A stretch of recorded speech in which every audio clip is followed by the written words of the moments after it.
आज हजुरहरूलाई लिएर जाँदैछु नुवाकोटमा रहेको सुन्दर लौके झरना। खास चाहिँ छहरे झरना रहेको रहेछ यहाँको नाम।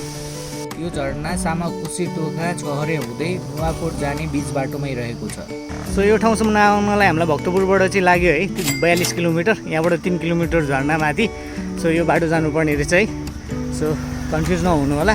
सो यहाँ आएपछि चाहिँ काठमाडौँबाट आउँदै हुनुहुन्छ भने लेफ्ट साइडमै बोर्ड देख्न सक्नुहुन्छ। यो 3 किलोमिटर ढलानको बाटो अलिकति माथि पुगिसकेपछि हामी यस बाटोबाट चाहिँ अलिकति अफरोड बाटो जानुपर्ने हुँदछ। त्यहाँ 1-2 मिनटको राइडपछि हामी बाइक पार्किङ गर्ने ठाउँमा पुग्छौँ। त्यतै दुईजना भाइहरू पनि उतै झरनातिर नुहाउन जानु लागेको रहेछ र सँगै आउने भन्नु। मलाई पनि साथी भयो र यहाँबाट 5 देखि 10 मिनट हिँड्नुपर्ने रहेछ। यहाँ जाने बाटो चाहिँ एकदम सुन्दर रहेको छ र बाटोमा गर्मी भएर मुहानको पानी पनि खायौँ। एकदमै मिठो थियो, चिसो पनि थियो। यहाँबाट यात्रा अलिकति अगाडि बढ्यो र झरना देख्न थाल्यो। झरनाको सुन्दर दृश्य हेरेर मन मोहित भएर बस्न नसकेर फेरि म त्यो झरनातिर पुगेँ। म चाहिँ भाग्यमानी रहेछु। यहाँ चाहिँ 2-3 दिन अगाडि आइपुग्नेहरूले चाहिँ पानी नभएर फर्किनु परेको रहेछ। सो यो झरना असार महिनादेखि कार्तिक महिनासम्म मजाले हेर्न सकिन्छ भन्ने स्थानीय बासिन्दाहरूले भन्नुभएको थियो। यहाँ बसेर मनको प्यास नमेटेको भएर फेरि अगाडिबाट हेर्ने निर्णय गरेँ र म अगाडि बढेँ र अलिकति माथि 2-3 मिनट हिँडिसकेपछि त्यो झरना भएको ठाउँमा पुग्यौँ र पुगेर यहाँको दृश्य हेर्दा बेग्लै संसारमा आएको जस्तो फिल भयो।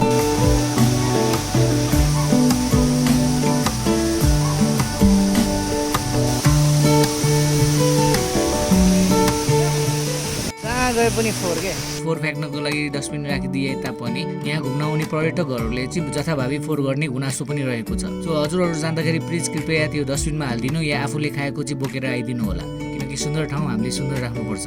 सो हजुरहरू पनि घुम्न जान सक्नुहुन्छ। निकै नै रमाइलो ठाउँ छ र मैले चाहिँ यहाँ नुहाउन सकिनँ किनभने ठ्याक्क पानी परिदियो र एकछिन बसेँ र म चाहिँ फर्केर अलिकति माथि बिच बाटोमा तपाईँहरू जाँदाखेरि यो झरना पनि देख्नुहुन्छ। तर मैले चाहिँ पछि फर्केर आएर बाइक धुने सोचेको थिएँ र भिडियो पनि बनाएँ। यहाँ यो झरना पनि निकै नै रमाइलो लाग्नेछ, बाटोमै रहेको छ। सो जाँदाखेरि नै देख्नुहुन्छ। सो हजुरलाई पनि यो सुन्दर ठाउँ जान मन छ भने हजुरहरू जान सक्नुहुन्छ। सो हजुरहरूलाई आजको भिडियो कस्तो लाग्यो, राम्रो लाग्यो भने सपोर्ट गर्नु होला, फलो गर्नु नभुल्नु होला। धन्यवाद।